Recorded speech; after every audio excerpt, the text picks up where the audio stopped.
Hello, anime screamers. Welcome to the last step out of the season. My last reaction.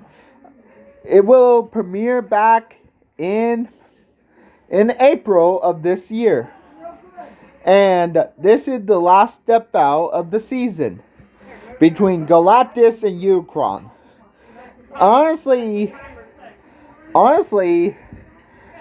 last time I did Superman, and you say, "Oh, you're stealing from YouTube," uh, and this is my video, but somebody just freaking, oh, but I will address that video. No, I'm not. I'm not going. I'm going to address that user. He is a freaking idiot, and he.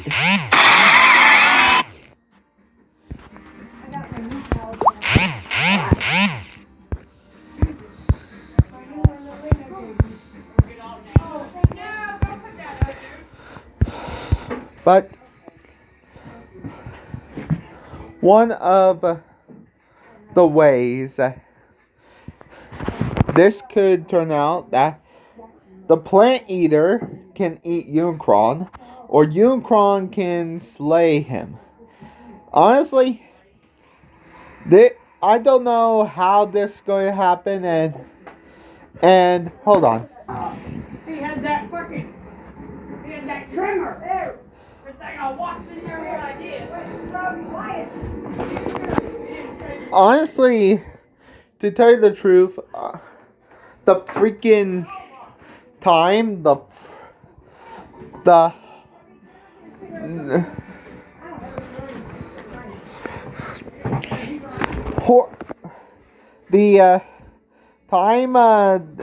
honestly, this step out would be colossal. Discord got beaten by Bill or Superman. Actually defeated Goku, but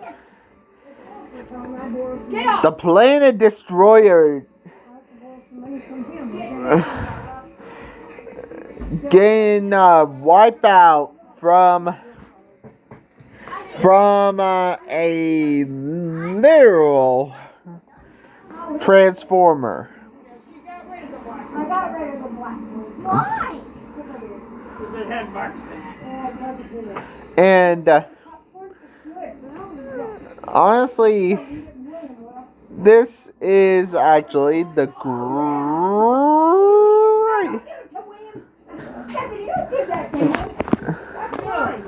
No, Nana wants it. No, Nana wants it.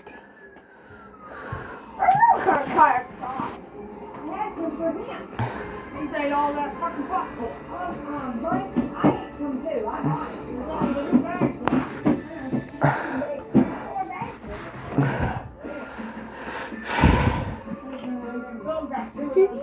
Now, the depot will start at 12. Hold on. Honestly, now it will premiere, and we will catch the final premiere of Galactics. By final premiere, then when Depot come back on, I will actually tell you the next what my thoughts of the next step out in a short in a little bit. So stay tuned for my shorts. So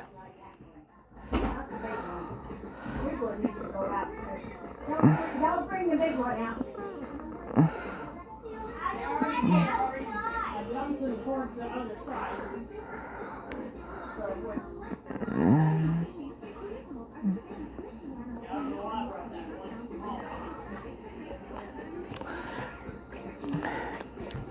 Galactus versus Unicron and Depot.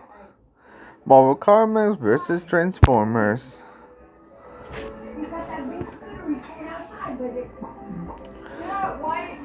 can't ride that big scooter, remember?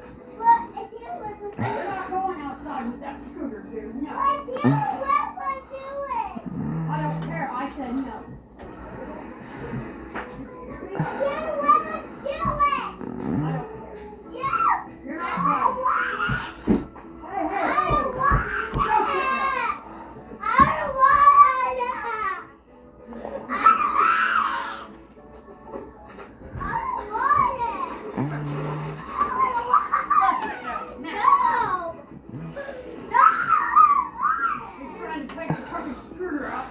It's taken a long time for it to. So I'm going to pause it for a while, then get back when it premieres.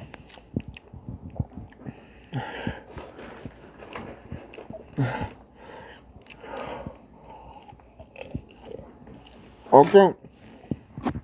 We'll begin shortly.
Time for a death battle! This episode is sponsored by BetterHelp and Death Battle.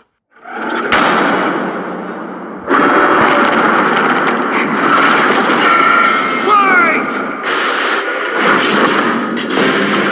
Galactics, Devourer of Worlds. And Unicron, Almighty Chaos Bringer.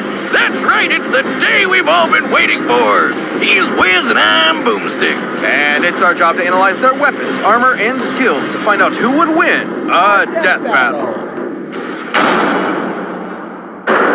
Boomstick, what is the nature of evil? Oh, it's 3.5 beers too early for that kind of question, Wiz. No, seriously, is the wolf that hunts the hare evil? What about the bear that kills the wolf? Or the man that slays the bear? Is that evil or nature? Perhaps this question was on Galen of Ta's mind as he hurtled toward the end of infinity. I'm pretty sure the question on his mind was, how do I turn this goddamn spaceship around? Eons ago, the planet Ta was a paradise, the most advanced civilization the universe had ever known. Too bad the universe was coming to an end. I hate it when that happens. The Ta'an scientist Galen watched as the rest of his race ignominiously perished and decided to die gloriously on his own terms. By flying a ship into the sun, just like great-grandpappy Boomstick, the crazy old coot. But instead of being vaporized on contact like great-grandpappy Boomstick, Galen got bitten by a radioactive god. As the last living thing left before the universe's end, Galen was visited by the sentience of the multiverse, who merged with him as part of a cosmic cycle of death and rebirth. As the old multiverse died, a new one was born, and the scientist Galen was no more. In his place was a being of untold power, the Ravager of Galaxies, Galactus. Well, despite looking like a masochist giant purple vibrator, G-Dog here is one of the strongest beings in all of Marvel, baby. And there's only one thing he wants to do: eat friggin' worlds. Galactus is so unbelievably, mind-meltingly powerful that strong doesn't really begin to describe him. Just being near him will begin to warp your perception of reality. In truth, he isn't even really a physical being with a soul anymore, but composed of energy itself, the power cosmic. Basically, your all-purpose space god magic that no good almighty ass-whooping god can go without. Sure, he can use it to blast your ass to unholy smithereens, but it's a lot more flexible, too.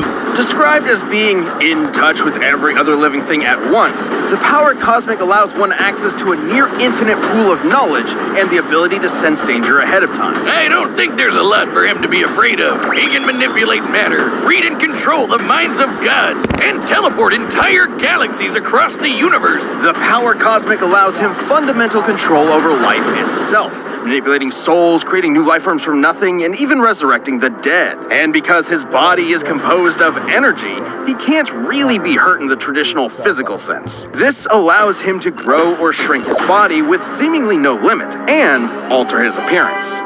Wait. He chooses to look like that? His physical appearance matches the species observing him, so a human sees a human Galactus, a Skrull Galactus, and so on. Oh, so it's just like how I see the world. What are you staring at? What matters most to me in the world. Awesome. No, not awesome. Very not awesome. At least as far as Galactus is concerned, since witnessing his approach is itself the end of the world. You would only have enough time to pray to your paltry gods before Galactus consumed your entire planet, absorbing its energy into himself, then moving on to his next meal. Man, I guess his costume is appropriate because he sounds like a total dick. Like, come on, man. You watched your whole planet die. Now you're gonna go around the universe doing the same thing? It's not entirely his fault. Galactus' power is so immense that the only thing that can sustain him is the consumption of entire worlds.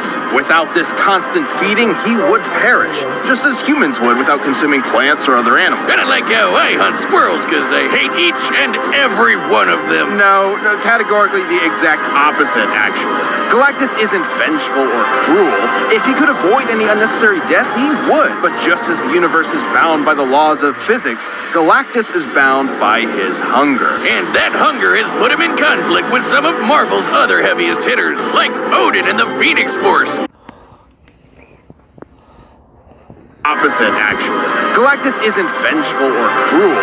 If he could avoid any unnecessary death, he would. But just as the universe is bound by the laws of physics, Galactus is bound by his hunger. And that hunger has put him in conflict with some of Marvel's other heaviest hitters, like Odin and the Phoenix Force.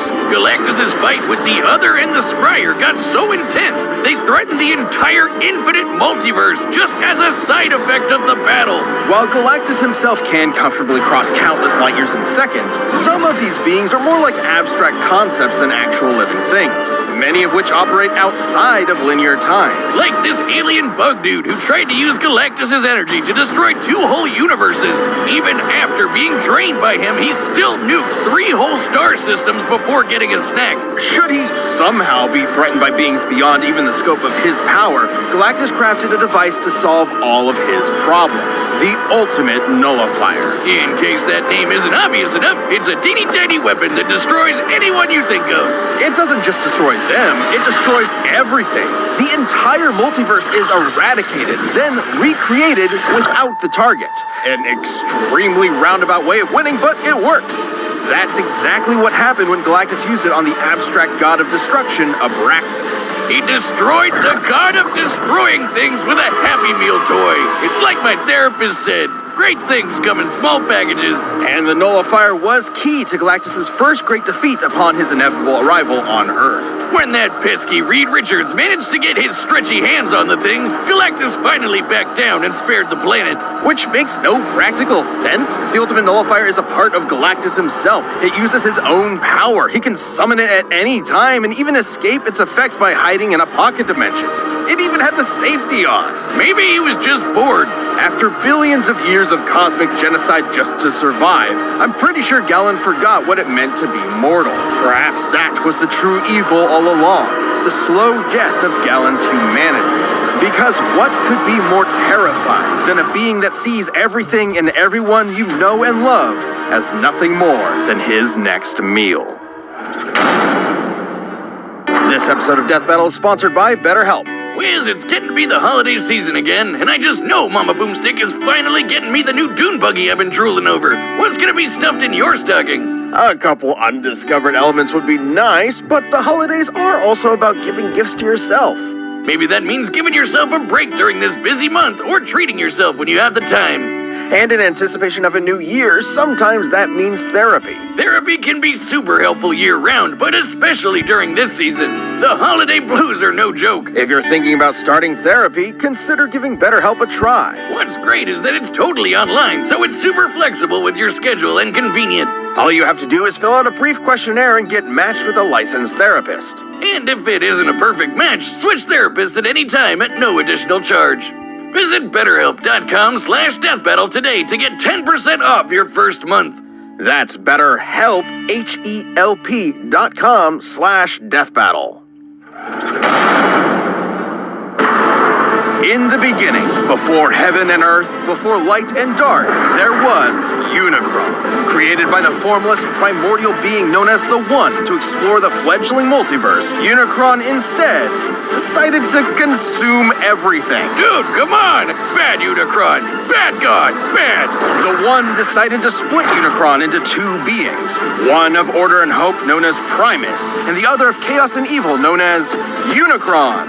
Again, like all good sibling rivalries, they pushed each other's shit in over the fate of all existence. That is, until the goody little two-shoes Primus tricked his bro into imprisoning their souls in giant asteroids. Classic sibling prank. For me, it was the dryer. Primus terraformed his asteroid into what would later be known as the planet Cybertron, while Unicron did something different. Yeah, he turned his planet into a planet that eats other planets. Not only that, it can change its form into a giant badass robot Satan. He's literally the first Transformer. And with this new body, Unicron would travel the cosmos, consuming planet after planet and universe after universe. Not necessarily because of any hunger or need, but because Unicron is the physical embodiment of death and destruction. He is literally programmed to destroy everything. God's gotta do what a God's gotta do. And good luck trying to fight back. Uni's robot body comes with a tractor beam, eye lasers, fire breath, a chest cannon, and an antibody system in case anyone tries to pull a Drax on him. Unicron can mentally dominate an entire race of beings, erase things from existence, warp the fabric of space and time, and even manipulate matter itself. So even if his big robot body is damaged or destroyed, he can repair it lickety-split, or even send his spark out to find a new host. Essentially the Transformers version of a soul, Unicron's spark is immensely powerful and produces its own energy source, Dark Energon. Unicron is so evil that he can literally turn his bad dude energy into weapons of mass destruction, like unholy blades or planet-busting lasers. This Dark Energon will corrupt any that consumes it, turning them into a puppet of Unicron himself. It's also obviously the opposite of regular Energon, which is created by Primus and what fuels the Transformer race. So Unicron basically runs on the opposite of life. If he's death as a big robot, can he even be killed? Not by any conventional means. Even the destruction of his spark isn't guaranteed to end him. He will continue to exist as a necessary force that drives the cosmos. Anytime he's destroyed, he will appear again in a new universe. In fact, almost every Unicron you've seen in movies, TV, and comics are the same Unicron. Unicron is a literal force of nature. You can't reason with a hurricane that hates you. All you can do is see it and get the hell out of the way. But this hurricane is never gonna stop until you and everyone you know is DED dead. His mere presence drove an entire planet insane. I was trying to be poetic before, but this is what evil is. Incomprehensible, undeniable, inescapable. You can't even wait him out. He is unbound by the concept of linear time. The Chaos Bringer is so powerful, his mere presence wrecks the space-time continuum and can erase galaxies from existence just by strolling by. To be clear, it isn't the force he's generating by moving that destroys things. It's his existence. His mere being is so overwhelmingly evil that the fabric of space-time cannot fathom Unicron's presence. Holy, dude, No wonder he was able to devour nearly a quarter of the entire multiverse, one universe at a time. Estimates for the size of the Transformers multiverse vary from over 15 quadrillion universes to an infinite number of universes, branching timelines, and planes of existence. And who better to portray a being who brings death to the universe than the man who gave birth to modern cinema? A final role fitting for an artist so much larger than life. Or deeply ironic that it's a feature-length toy commercial. The Transformers movie has always been celebrated for its excellence. I say. Despite that unbelievable power, the Chaos Bringer's almighty rampage through reality has been halted a number of times, usually due to the matrix of leadership, the essence of Primus himself, and the embodiment of all hope and light in the universe. Are you telling me that Robo-Satan was defeated by the power of friendship? Forget beer! I'm gonna need some of that shit going straight into the vein! As the abstract idea of evil actualized, any notion of goodness is directly antithetical to his being. As incomprehensible to Unicron as he is to us. But despite the best efforts of heroic Transformers like Optimus Prime, Unicron has always returned from the smoldering ashes of defeat and risen to threaten reality again. It's his very nature. Such as the time a united armada of Autobots, Decepticons, and an entire people created from his cells, the Minicons, tried to destroy him once and for all. They actually succeeded in killing him, until Galvatron's hatred for Optimus brought Unicron back to life. Because challenging Unicron means challenging evil itself, destroying destruction itself, an impossible paradox. You can't kill Unicron because killing is literally what Unicron is. So, what does that mean for us? Every petty act of violence, every war, every cruelty, every death battle gives Unicron life, the life he'll use to kill us all. We are culpable in our own annihilation. Unicron's not just some comic book villain. He's all there is and all there will be. He was there at the beginning and he'll be there at the end. He's a law of physics. He's as inevitable as your dying breath. Jesus, now you got me scared.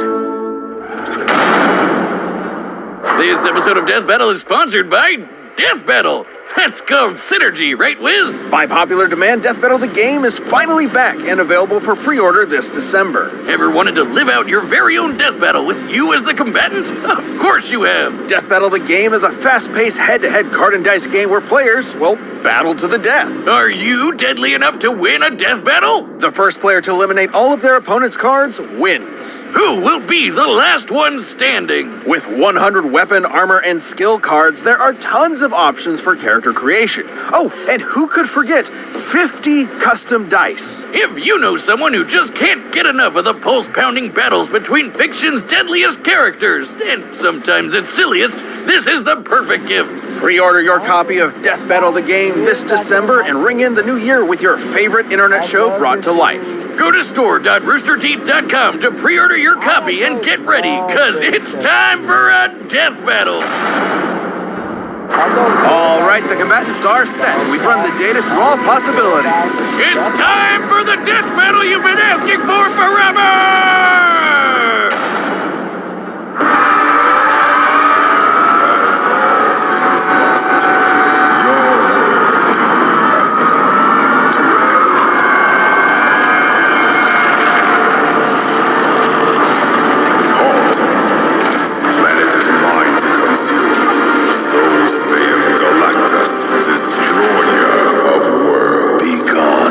Thus decrees Unicron, Chaos Bringer.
Galactus and Unicron were beings who could manipulate reality itself and do basically anything. Older than the universe, unbound by time, they had each other matched in a lot of ways. So it ultimately came down to which of them was more powerful. Both could threaten an entire infinite multiverse, but Unicron could only do so over time, devouring them one by one. While Galactus' battle with the Scryer and the other threatened to destroy the entire Marvel multiverse as just a side effect. Not to mention, Galactus tussles with cosmic beings like himself all the time. While Unicron is usually the top dog in Transformers, he's a big fish in a relatively small pond.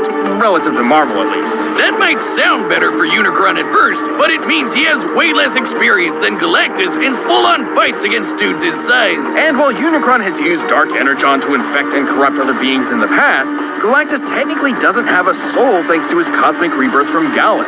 And he's fended off mental attacks before, so there's no real reason to think that would work here. And as lame as it is, the ultimate nullifier is just really, really overpowered. Despite Unicron being able to survive the destruction of his spark, the ultimate nullifier is significantly more thorough.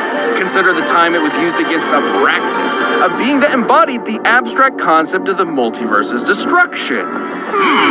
Sounds like somebody you know? Even against someone like that, the good old Oli Nully had no problem erasing him from reality. And the same would happen to Unicron, while Galactus could always hide in that pocket dimension, just as he escaped the nullifier before. Unicron was an insanely terrifying threat, but Galactus had the power, experience, and arsenal to ultimately annihilate him. If you thought Galactus was going down in this fight, you were Unicron. The winner is Galactus. Season 10's done, but Season 11 is on the way. Thanks so much for watching, and a special thanks to our channel members for being champions this year. Get ready for more Death Battle in 2024.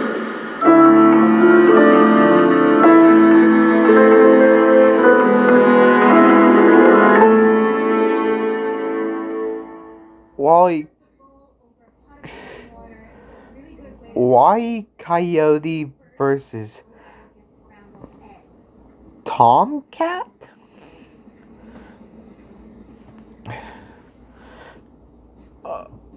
Wait. Tom and Jerry versus...